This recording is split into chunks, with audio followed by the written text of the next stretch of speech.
First of all, in the box you get the nanoKONTROL, a USB cable, coupon for live, some precautionary info, and one of these fold-out style manuals. Alright, as you can see there's no CD, so you have to download the editor and the driver.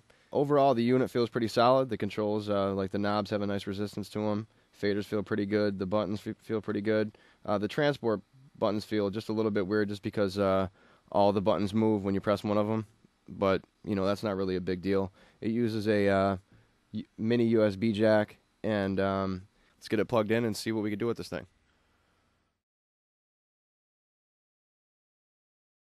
I'm really impressed with the resolution of the knobs. As long as you turn them relatively slow, they don't skip any values. I looked at them in Midi aux, and for as small as they are, I'm impressed. Same thing with the faders. You can get real precise with them. Alright, the buttons are pretty nice as well, but unfortunately, as you can see, this button lights up and turns off as I'm turning on and off this track here, but unfortunately they can't receive MIDI input, so if I turn this track off in live, the light doesn't turn off here. I got to turn off this, press the button again. Alright, another thing on these lights is, as you can see, the transport buttons will toggle too. Alright, but the problem with this is if you switch to different scenes and then come back to scene 1 again, those lights are off now. You got to press the buttons to turn them back on. So I'm not sure why that is. That's something that needs to be fixed. And another problem with these buttons is they can get stuck down. I'll show you that in just a second. But one cool feature about the buttons is that they could do like fades and stuff like that, because as you can see, if we go into the editor here, they have an attack and release time. So let me just show you how that works.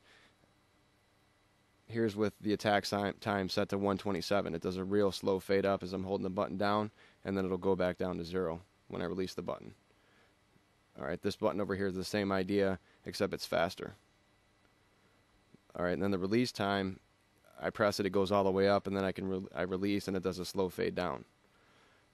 Alright, and then this button will do a fast fade up, slow fade down, or I'm sorry, fast fade down. So, alright, you can also toggle this behavior, so if you just press it once, it'll do a fade up, press it again, it'll do a fade down. But let me show you what I was talking about with that problem.